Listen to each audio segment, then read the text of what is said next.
warmest welcome to you all. Feel free to share where you're joining in from in the chat. We'd love to hear. But before kicking things officially, it is my pleasure to welcome you all here. I am Alessandra Vega, otherwise known as Ale, and I am RegenIntel Fellow, and I'm also RegenIntel staff. And it is my pleasure to welcome you all to this deep dive on land use with Dr. Mamta Mehra. Dr. Mamta Mehra is a former senior research fellow at Project Drawdown, and she is also currently RegenIntel co-founder and lead. She is an expert in land use and oceans with over 14 years of experience in climate change adaptation and mitigation. And her insights are valuable during our time today as we dive deeper into land use. As our main mission is here at RegenIntel, we want to activate humanity to become a planet-positive species. And while I'm not going to go into deeper details about that, we definitely want to be part of the greater systems of solutions. And we are also joined here by Saige Middleton, who is also part of RegenIntel Systems of Solutions. She is here with Global Warming Mitigation Project, who is partner projects with RegenIntel. Saige manages the Constellations Fellowship at the Global Warming Mitigation Project, where she leads program strategy, alumni engagement, and intern placement. She holds a bachelor degree in environmental science and policy and a master's in climate change and global sustainability. And together with the Global Warming Mitigation Project, they're on a bold mission to decarbonize the planet by identifying innovative climate leaders and mobilizing resources to accelerate change. And she will explain a little bit more into how they do that. So yeah, we welcome you all and your curiosity and your energy as we kick off this session. And I'll put on a little bit of my moderator hat and say, if it's possible for you to please turn your cameras on if you can. We would love to see your beautiful faces. Please go on mute when the speakers are on. But do share more in the chat. We will be sharing the Zoom chat alongside the recording and a few other gifts in a follow-up email. With that,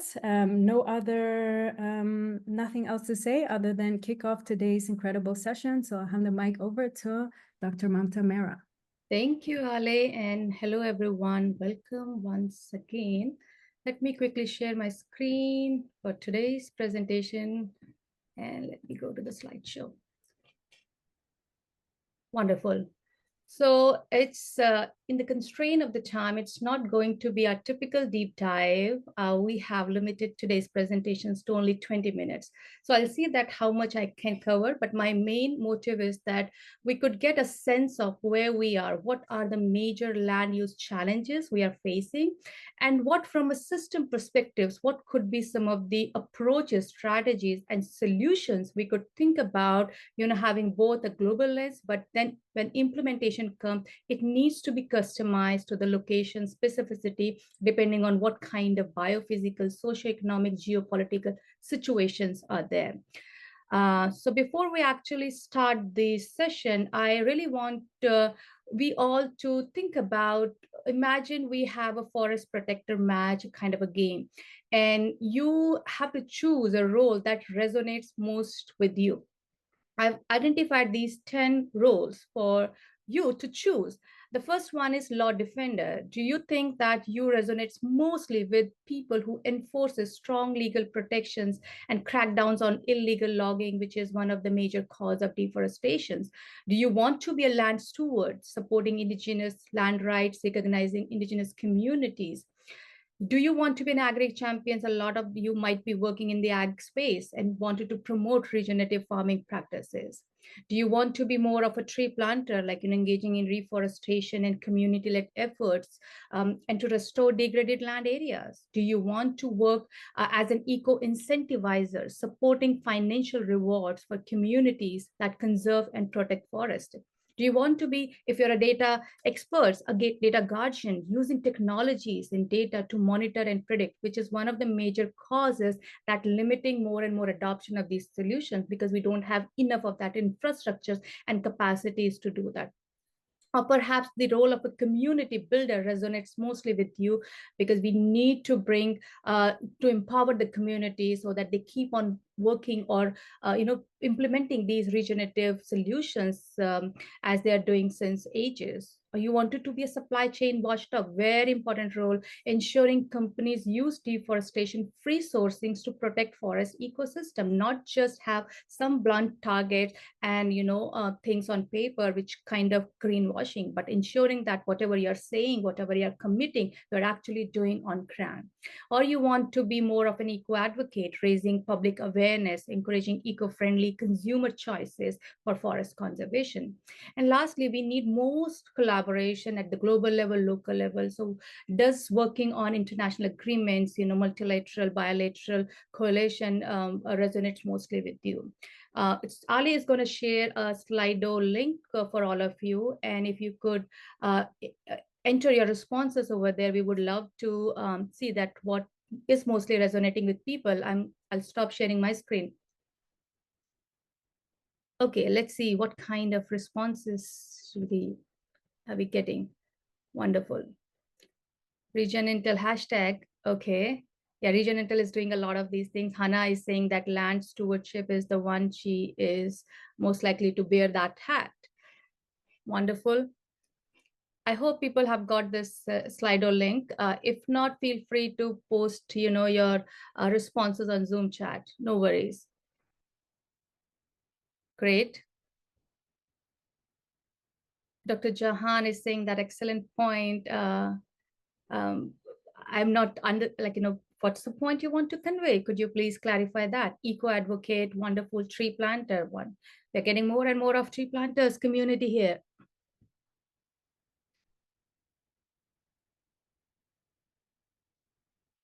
Agri champion, there we go. Wonderful. So the pool is getting more and more diverse as we are getting more responses. Eco incentivizer, yes, very important.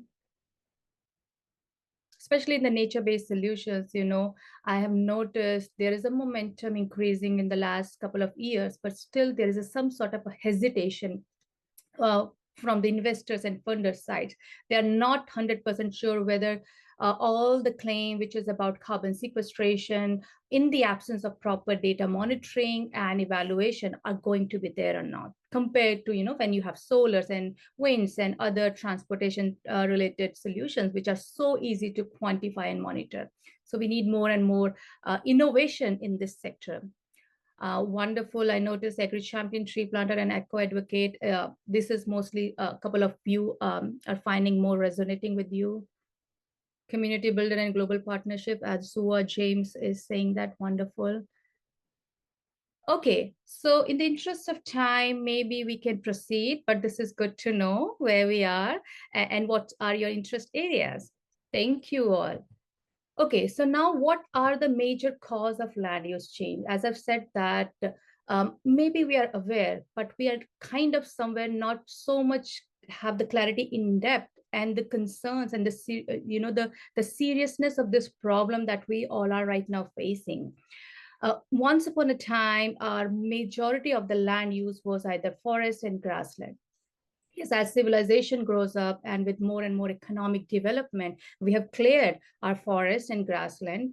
The sad point right now is that we have cleared them so much that at this point in time, nearly 46% of the forest and grassland are now converted to agriculture.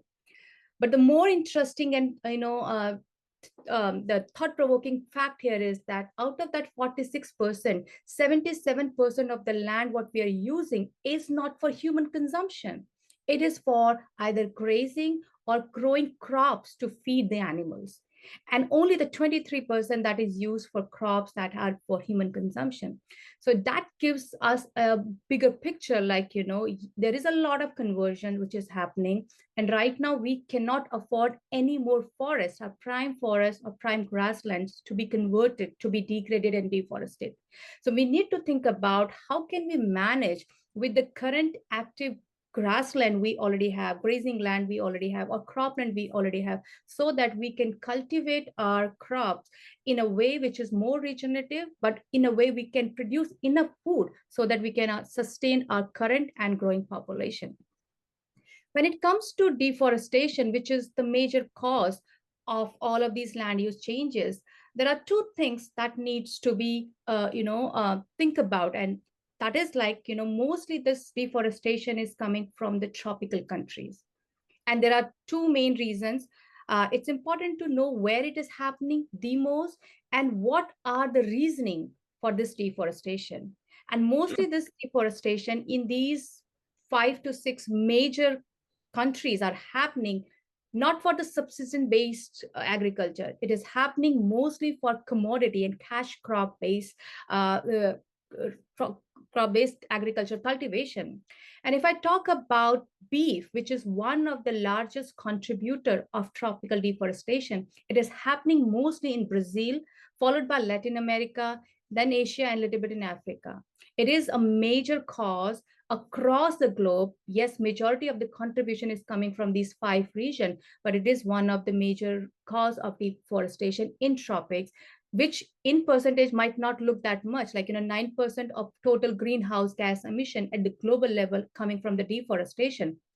And a significant part of that is coming from beef. And when we convert that into gigatons on an annual basis, it is a huge amount. And this all tells us that something which is currently what we are doing, either in the way we are producing beef or in the way we are consuming beef, is not sustainable, and we have to think about this commodity. The second one are the oil seed. Again, Brazil and Latin America are the major cultivation which is happening over here, followed by Indonesia. Especially the palm oil is a major cause of deforestation in Indonesia. The other important thing in Indonesia is that it is one of the very few locations across the globe that are so rich in soil. So peatland are soils which have higher soil organic carbon content. And Indonesian soils have a large component of peat soil. So imagine that the amount of carbon dioxide that releases from the excavation of soils in the peatland is many, many times higher than our regular soils. So that's why even the area which is deforested in a peatland region, for example, in Indonesia, even if the amount is less, the quantity, the magnitude of the carbon release from those soils are quite high. So it's important also what kind of, as I mentioned, biogeographical situations you are in, and are we doing what is the use of that land? Is it really the good use to use a peatland for palm oil cultivation? Certainly not. And then the forestry, of course, followed by cereals, vegetables, rice, other crops, sugar, and plant-based. So the point which I really wanted to emphasize is that the world is losing 5 million hectares of forest each year to deforestation. Beef, soil, palm oil, and paper are responsible for nearly 75% of the tropical deforestation. And the point is that how much is the humanity dependent on these 4 and 5 commodities that is causing 75% of the deforestation? Is it a way that we can, be taking another approach so that we don't have to depend so much on these commodities, which is the major cause of deforestation? Another angle of this deforestation is that it is directly and indirectly impacting a lot of sustainable development goals. Having forests, having these grassland, definitely improving the health, improving the climate, water, land, quite obvious, understandable. It also provides incomes. They are the income source for the local communities, traditional indigenous communities out there. So that contributes through their livelihoods. That's how it affects the poverty and hunger.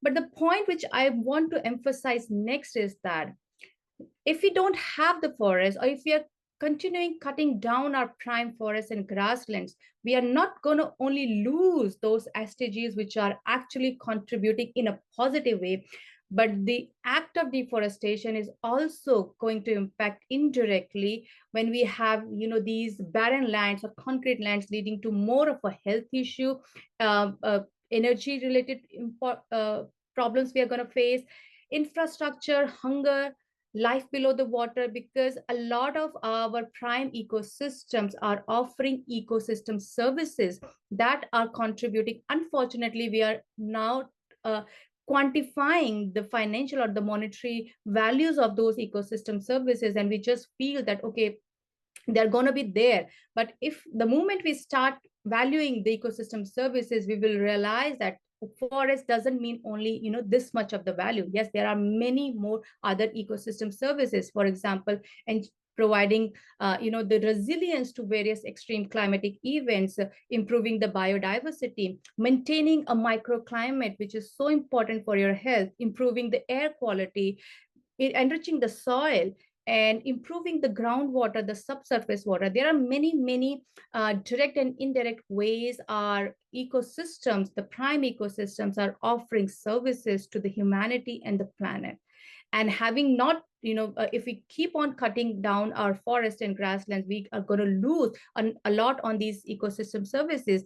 And as a result, we are noticing that the extreme climatic events across the globe, the frequency have increased, the intensity have increased, and the resilience, on the other hand, have also decreased, because we have deforested, we have degraded a lot of our land. So the capacity of those ecosystems to sustain and to fight against those extreme climatic events have gone down. And then the impact is huge financial, natural damage to the humanity. And the point which I want to focus right now is that, yes, there are these challenges, but there are also ways that we can effectively address deforestation and land use changes. So what are those opportunities? The research we have done at Project Drawdown, having a systemic lens for the last 8 years, and now expanding that to our new initiative, which we call RegenIntel. There are 4 ways that we should look this as a broader picture, that is one umbrella problem, and that can be solved by having these 4 dedicated directions, which are interconnected in a way, but having these proper 4 sectors to think about.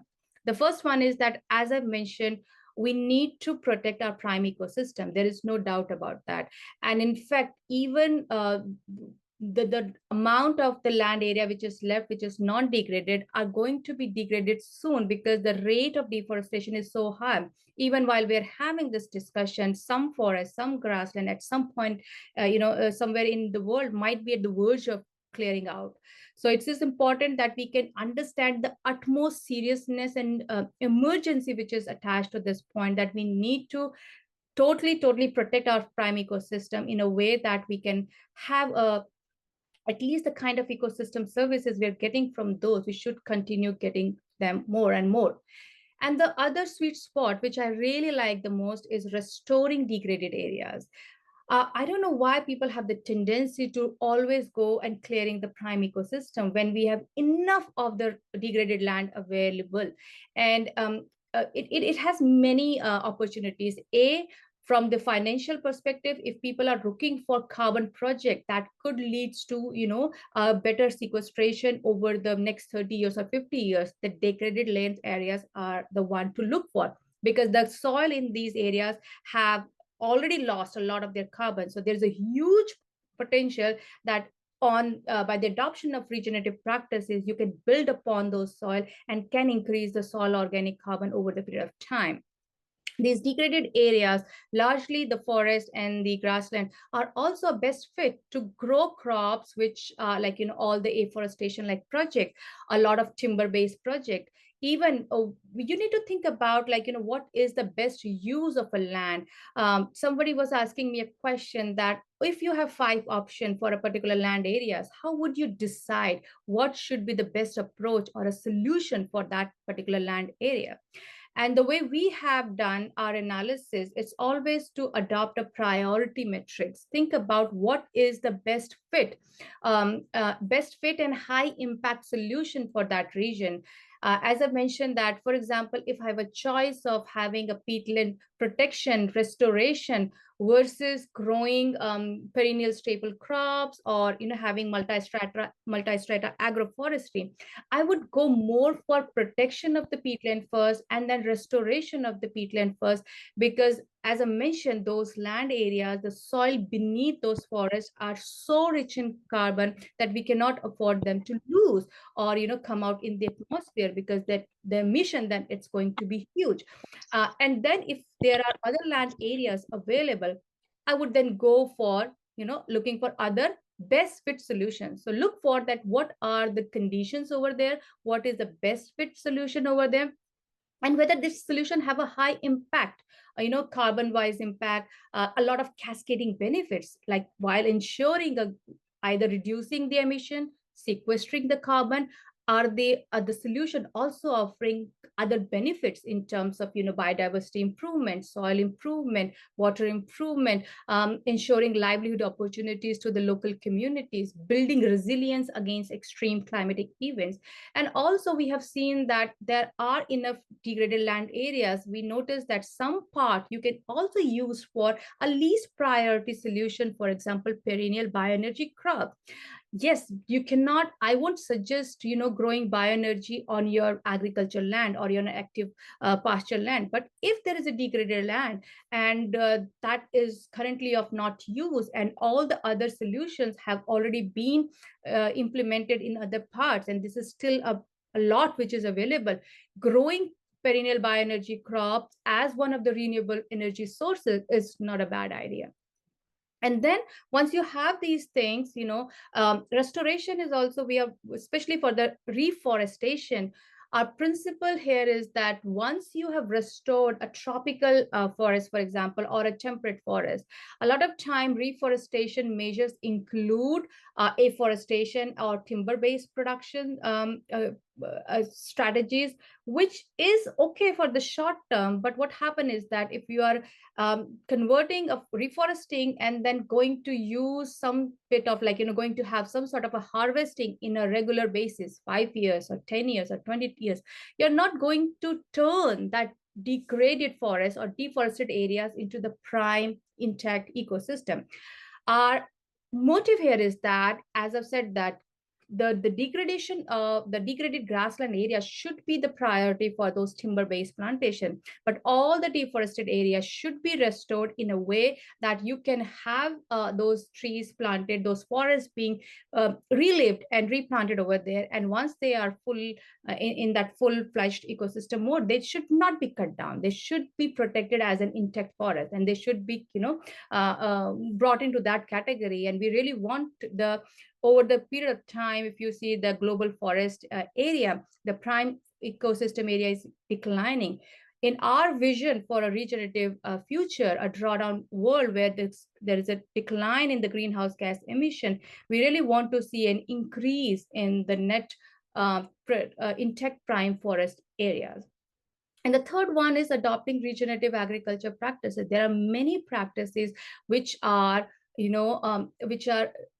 which are friendly in a way, and these practices are not new. The good thing is that when we have done our analysis, a lot of these practices are already in practice. In fact, some of them are practiced since ages. For example, if I talk about silver pasture, a way of integrating trees with pasture is a well adopted practice in many parts in Europe and Latin America, and now being also promoted in other parts of the world. For example, multi-strata agroforestry, when you're having coffee plantation, but there you have some herbs beneath them, some shrubs, and some long trees. So this is a beautiful ecosystem, which is not only giving you good quality coffee, but also giving, a huge biodiversity and an ecosystem which is much more resilient and giving you more carbon benefits. And there are ways that for our regular cultivation, moving away from monocropping, like only corn, only soya, only wheat, only rice, to more diversified intercropping, and having mixed cropping. And even while you're having those diversified cropping practices, ensuring more and the best use of resources over there, whether it is your soil, what kind of nutrient are you using, trying to use as much as natural ingredient for that. There are many biofertilizers available, mulching, crop rotations, and keeping the soil covered, use of compost. There are many ways that we can replace the use of synthetic fertilizers.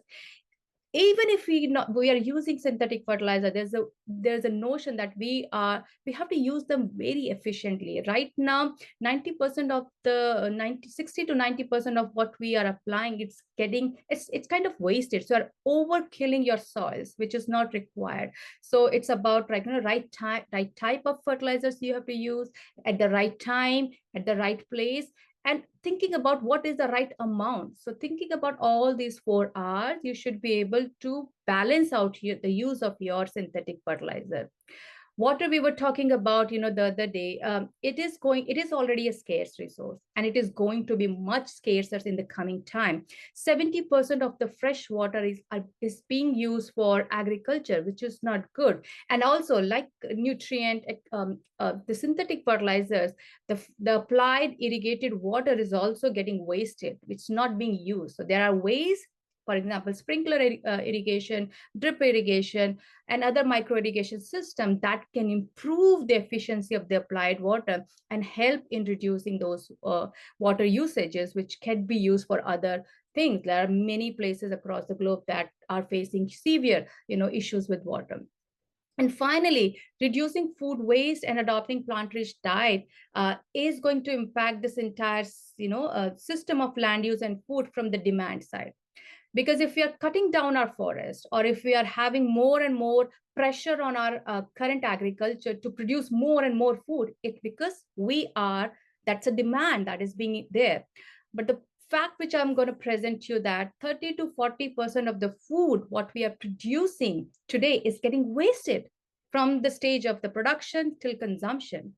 Imagine we are kind of overproducing 40% of the food because that is getting wasted. And then there's a huge pressure every year to produce more, to clear the prime ecosystem. Imagine a world that we could reduce all of these waste 30 to 40% and have more efficient way of food production. There is definitely not going to be any pressure on our ecosystem. And adopting plant-rich diet, it's a slow, gradual behavioral change. What we want, this has a lot of health benefits. I don't have to emphasize on that. But as you have seen that the per capita impact, the emission impact of each commodity varies. Normally, the vegetarian food have a very low carbon footprint compared to the non-veg food. So imagine a world where most of the people are having a balanced diet or a reduced use of animal consumption, and in your plate, you're increasing the plant-rich diet. Definitely the pressure, again, it is going to impact in multiple ways. The direct emissions coming from livestock production, the enteric fermentation, and one of the most potent gas, methane, is going to be reduced. The crop, the main agriculture area we are using for grazing as well as for cultivating forage to feed these livestock is going to be reduced and could be used for other purposes. And ultimately, the every year pressure to clear our grassland and forests are going to be reduced. So these collective solutions, thinking from the demand side and how best we can match it with the supply side, is a systemic approach and a lens what we need to think about and target all of these land use-based issues and challenges. I've already touched this part, but the point here is that we have enough of the degraded land. So please think about using the degraded land first rather than clearing our forests. And I really like this quote by former US President Franklin D. Roosevelt, is that a nation that destroys its soil destroys itself, because forests are the lung of our land and purifying the air and giving fresh strength to our people. So imagine that we as a human being, I don't know why we are not able to understand.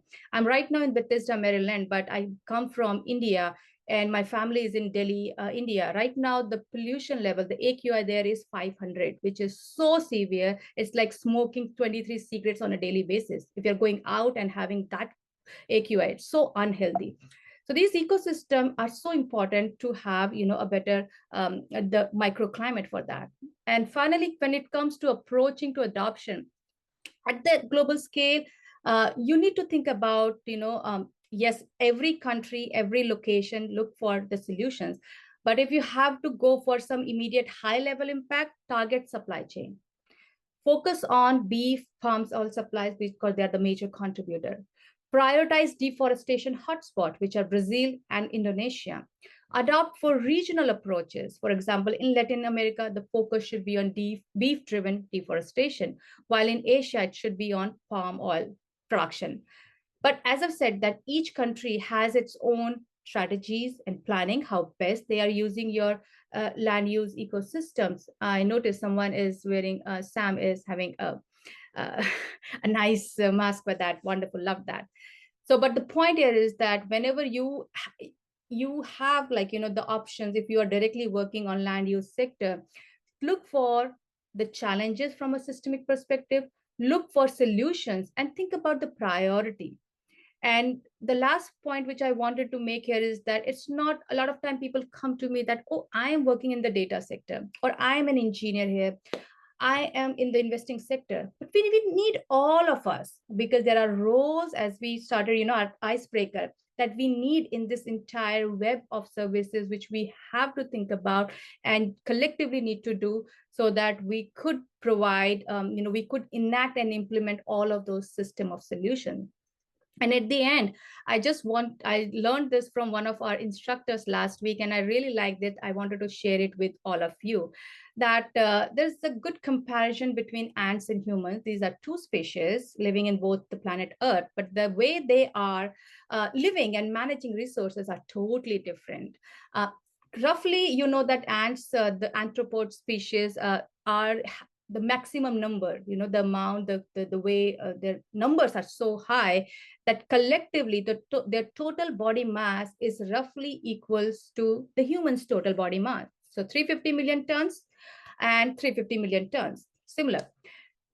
Humans on a daily basis consumes nearly 2.8% of their body weight, while ants, they consumes 30% of their body weight. The math says that it means that humans on a daily basis consumes nearly 10 millions of the food, while ants consumes nearly 100 millions of their food, tons of the food on a daily basis. But the point is that even ants consumes more than 10 times, they are doing it in a way which is, in proper symbiosis with the nature, in a way which is regenerative and providing a lot of ecosystem services that is enriching the world, while the human way of consumption is all the way different. It is degrading, it is devastating, it is reducing all of our ecosystem services. So is there something that we can learn from ants? And definitely we can learn the whole notion of regeneration and cooperation from ants. And that's all for today's presentation. And I now hand over mic back to Alec. Mamta, that was a great one. Absolutely love it. So before we dive into Q&A, we do want to host a little bit of a special feature around the RegenIntel course, because this is really just a taster of something that we also dive deeper in the RegenIntel course. So I'd be happy to share. And then we'll jump into Q&A with Dr. Mamta Mehra. But that's such a great analogy to end the session, Mamta. We recently had this co-hosted with Mr. Tom Chi, who is also very much in the innovative side of regeneration. But as we've shared, this is just a quick taster of something that you can expect here at RegenIntel. This program has been developed and brought to you by co-creators of Project Drawdown. And yes, this is a program for implementers. We activate people to be planet positive species by implementing the system thinking solutions that Mamta has also reiterated in her session today.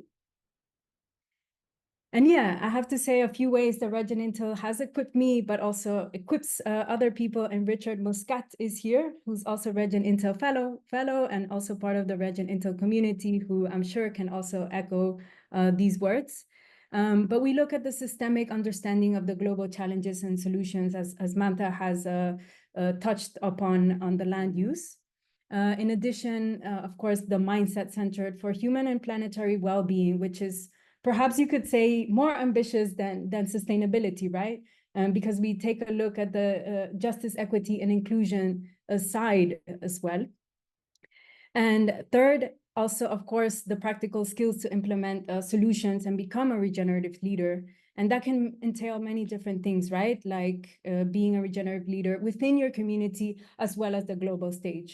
No role is small. They're all equally important. And as Mamta has said, we need everyone on board. We need every solution in every kind of sector, whether it's land use, ocean sectors, and whatnot. And one way that we do take a look at the systemic systems thinking approach here at RegenIntel is through different kinds of learning experiences, such as the master classes, sector deep dives, and solutions in practice. So just to give you a quick recap, the master classes are the foundation concepts so that you can have a base around regenerative systems thinking and solutions. And a quick taster of some of the incredible people that we have the privilege of co-creating with are, as you can see, Dr. Catherine Hayhoe, who's a renowned climate scientist and climate communicator, or Dr. Laila June, Indigenous leader, musician, and author. These are just taster snippets, of course. And then as per sector deep dives, you just had a little bit of a taster now on land use sector deep dives, but then there are other sectors, of course, such as energy and the built environment. And Dr. Mamta Mehra is co-creating on the deep dive sector of the RegenIntel Foundations course. But of course, we have also other incredible beings as well that are on this journey with us, such as Dr. Jankowska and Dr. Gorman, who is actually hosting her session tomorrow. Then we also have solutions in practice. And this is basically how we build up to start looking into the theories and actions and case studies that are already implemented in the world. So not only imagining a better possible future, but seeing what is actually out there and what is manifesting into life. And we go beyond climate. So of course, climate is the most pressing issue that we have as a humanity.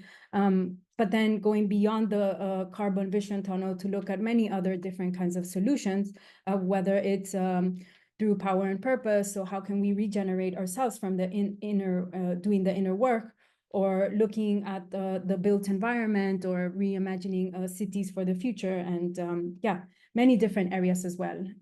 Again, this is just a quick taster of something that you can expect here with us. Here is a deeper course content overview, but this is, again, just a small snippet. There are so many other different kinds of instructors and people that are part of the RegenIntel of course, but also the RegenIntel family and community. So if we were to look, for example, like what does a week in the life of a RegenIntel fellow looks like, this is more or less what you can expect. So we start off with a masterclass, then we go into a deep dive, and then we have the solutions in practice. And then Fridays, we also have social hours and networking time with different kinds of cohorts. So right now we have 3 cohorts. So the next cohort, there will be more interactions and more meet and greets between the different cohorts that have taken place here at RegenIntel. And besides that, Chad Frischman is not able to join us here, but Chad Frischman is the founder and CEO of RegenIntel. And one of his side projects is Chad's Climate Quest, which will share a Spotify link in case anyone is interested in having a deeper dive. But this is an opportunity that fellows have to have an exclusive behind the scenes at a podcast hearing with some of the most innovative global change makers in the world. And in terms of course sessions, it's taking place for an hour and a half, 3 times a week, with the optional Friday get-togethers. But honestly, highly recommend joining on the Fridays as well. It's really a time for us to connect and really be like embody the regenerative systemic approach that we want to bring out into the world. And then if we were to zoom out a little bit more past the week, the course structure is around 15 weeks. The next cohort launches on January 27th until May 9th. The live sessions are Tuesdays to Thursdays. There are weekly and group assignments, and there's the culmination of the Climate Quest, which is a really beautiful project, and I'll briefly explain a little bit more in the next slide. And then there's a certificate award at the end of the course. And a little bit in parallel as well, beyond the sessions, there is the idea of having a Climate Quest. So again, the idea of activating people to be implementers and bringing the many different ideas out into the world. And that is as unique as your learning journey is, and as your experiences and collective wisdom and what you feel resonates during our time together, which can change, right? Like we have fellows that literally have changed their Climate Quest. I have gone into many different side quests beyond my Climate Quest. But I'd be happy to share more. I'll also share my LinkedIn in case anybody is open to connecting. And of course, I'm just one of the many RegenIntel fellows. Words cannot probably give enough justice to the amount of like intention and love and caring and compassion that Mamta, Chad, Ryan, and the whole RegenIntel team put together forward so that we can bring these ideas and implement these ideas to life, but also implement a community that will be there beyond the course, post-cohort as well. And these are just some words a few other fellows have recently shared from the most recent cohort. Of course, we're opening up all applications, so feel free to, submit your application, whether you're sure, unsure, or even if you're unsure, we even recommend it more so that you can have a time to schedule a one-on-one with us, and then we can support you and have some time together to get to know your needs and see how RegenIntel is able to meet you where you're at, but also not leave you there, right? Like bring new skills, new people along, showcase the community and everything else. So we're excited for this possibility of welcoming you to the community. As Mamta has shared, this is just a small snippet of what you can expect here during our time together. Other than that, nothing else to share around RegenIntel, so we can open up this floor to Q&A if people have any questions. Feel Sure. free to Yeah, raise let's have it for next 7 minutes so that we can pass on the mic to Saige for her sharing. Wonderful. So Dr. Jahan, you said that you have something to ask. Please go ahead. Thanks a lot. First, I would like to introduce myself. I'm Dr. Jahan and my nickname is Dr. Neil. I'm from Bangladesh. Due to cold problem, my voice quality is not so good today. But it's my honor that you people are so strong in community and your presentation is very qualityful. And I did my PhD in environmental science and engineering. I have one opinion actually, not question. Basically, the third country, like not third country actually, it's a matter of awareness. So, like Bangladesh, most of the land are, I in development sector, I had been working since 2012. It's a long time. So I see in field level that there are lots of fallow land, but no people are actually eager to planting trees. I asked them why this land is fallow. So they usually answered that this fallow land, they would like to farming or trying to achieve, earn something at once. But trees can growing overnight. We all know about this. So this is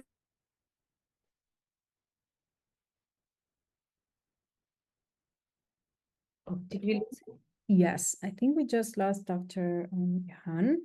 Let's see if he is on in the next minute or so. Wonderful. So I got a sense, but I want to reply when he's back. So in the meantime, if anybody else have any question, please feel free to raise your hand, unmute yourself, and let us know what you want to discuss. Anything, a question, any opinion, and any sharing. Yes, Louise, please go ahead. Hi, sorry, I'm just finding my mute thing. Thank you so much for the presentation, and I joined a little bit late, I'm afraid. My question is to do with moving towards plant-based diets, which I think everyone knows on paper is such a great idea for lots and lots of reasons. But there are a lot of cultural reasons and economic reasons why people don't choose to have a plant-based diet. And I know it varies around the world as well. And I just wonder what your view is on the sort of barriers and how they could be overcome. People who don't have a choice will have a plant-based diet, and then people who are maybe have lots of choice will have a plant-based diet. But there's a sort of burgeoning middle class where meat eating is still perhaps viewed as a sign of wealth. Thanks. That's a great point. And yes, when it comes to adoption, there are different drivers that we have to think about. And food and all of that has a culture, like, there's a history attached to that. So on a just, flip of coin, you cannot expect anyone to leave meat and start eating, plant-based. And that's why focuses on a gradual change and then motivating people, like, in a way, because there are health reasons. I'm just saying that forget about not literally, but like, even if environment is not your first priority or first way of communication, you can change or bring a behavioral change when you start talking to something which is, the other person resonates. It's a common talking point. So I think health issues, people these days are very concerned about their health, and there are advantages of having, plant-based diet. And what we are saying that if you're only having non-veg on your plate, how about reducing a little bit of your non-veg and adding a little bit of the plant? So that way you will have, starting a transformation of your eating habits, which is in a way more good for yourself as well as for the society and the planet. Some geographical region, which is like, give you an example, which is Poland. Sorry for the interruption. My net connection was lost suddenly, so Yeah. I can. Yeah, Okay. we got your point, Dr. Jahan. I'll get back to you in a second. So I Okay. believe, Louise, like, it's more about you need a lot of policy level changes and a lot consumer side. Like, I noticed in here in US, it's so easy to go to a McDonald's, buy chicken fried and something compared to if I go and buy for some organic plant-rich based food. So it's also like, we need right kind of incentive measures and, adjusting these pricing so that people should have affordable options to go for a healthy organic and a plant-based thing, so that if they have the choice, every sector, high, medium, low, they should have the choice, and they, based on their own judgment, they decide what they want to eat. And a lot needs to be done. I said that people these days, climate is not part of our conversation. It's not part of our dining table conversation. That needs to be brought in. If we'll not bring that, probably will not think about these kind of decision that we have to make as a consumer, but what we are buying, how much we are buying, whether we are using all of the food what we are buying, or it's going, to the waste. So it's a lot of things. I'm sorry, I have to move on to the next question in the interest of time. Dr. Jahan, I understand your point, and I noticed there is a concern where communities want to look for livelihood options for these, restoration of abandoned lands. And there are options, for example, bamboo, that is such in high demand, especially in Asia. And if you ask, motivate farmers to grow for bamboo in just 4 years time frame, you are going to get a return out of that. And the advantage of having bamboo is that once you seed it, cultivate it, it's going to be there for next 50 to 60 years, and you're just going to cut down the shoot in starting from the year 4th every year. And it is in India, we are calling it as a green gold, because you're just with a very less investment, you're getting so much out of that. So look for options that are remunerative for the farmers, for the local community, so that they get excitement of adopting and thinking about those challenges, using those fellow lands. Okay, any thing else before I pass the mic to, how about we have the question on the chat, and maybe says I pass the mic to you. Yeah, that's perfect. Thanks so much. Yeah, so for anyone who's joined late, I'm Saige. I work with the Global Warming Mitigation Project. I'm just here to briefly present on our Keeling Curve Prize and just a little bit about GWMP. So GWMP, we're a nonprofit. We seek to identify, fund, and uplift climate solutions. So generally, any organizations that are reducing, replacing, or removing greenhouse gas emissions from the atmosphere. The main way that we accomplish this mission is through our flagship program, the Keeling Curve Prize. The Keeling Curve Prize essentially gives $50,000 to 10 organizations per year that are working within the climate space. We have 5 funding categories. These categories are finance, carbon sinks, social and cultural pathways, energy, and transportation. Every year, we select 20 finalists of the Keeling Curve Prize, and out of these 20 finalists, we select 10 winners. So essentially, that's 2 winners per category. The KCP is a really special climate prize because even past the funding that we give these organizations, we have a variety of programs to continue to support and uplift our Keeling Curve Prize laureates and finalists. So this includes the Constellations Fellowship Program, which connects our KCP organizations to fellows to increase their staff capacity and the reach of their projects, while also connecting students and recent graduates to organizations within the climate space. We also have the Climate Impact Conduit, which is our database of climate solutions. And the goal of that is really to connect these proven solutions with capital. So the KCP application is now currently open. You can access the application through our website. The application closes January 15th, 2025 at 11:59 p.m. International Dateline West. It's really important to note that our applications are capped at 500 quality applications. So we really suggest that you guys get your applications in early. We welcome entries from active projects or programs from anywhere in the world. This is a completely international prize. Has to be a current project or program only, cannot be centered on past work, unimplemented ideas, or untested hypotheses. And all of our applications must demonstrate the potential to scale GHG emission reductions.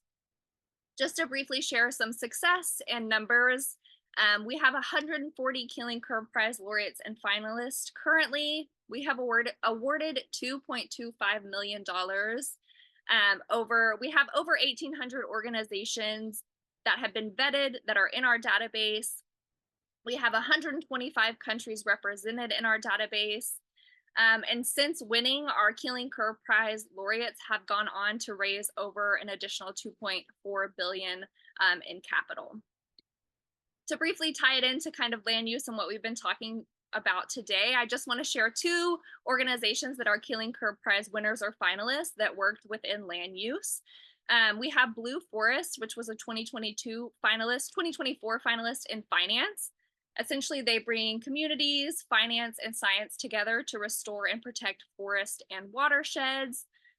They kind of develop sustainable funding mechanisms and financing plans to increase the pace and scale of restoration projects. And then one of our 2023 laureates in finance is Stand Earth. They essentially use GIS or geospatial analysis to use investigative research to uncover problems in the global supply chains. And they work closely to partnership with local communities to essentially design pathways to keep forests standing long term. So yeah, those are just 2 examples within land use, but like I said, we have several funding categories. As long as organizations are working within the climate space, we welcome everyone to apply. Any questions regarding the application can be directed to kcp@kcurveprize.org.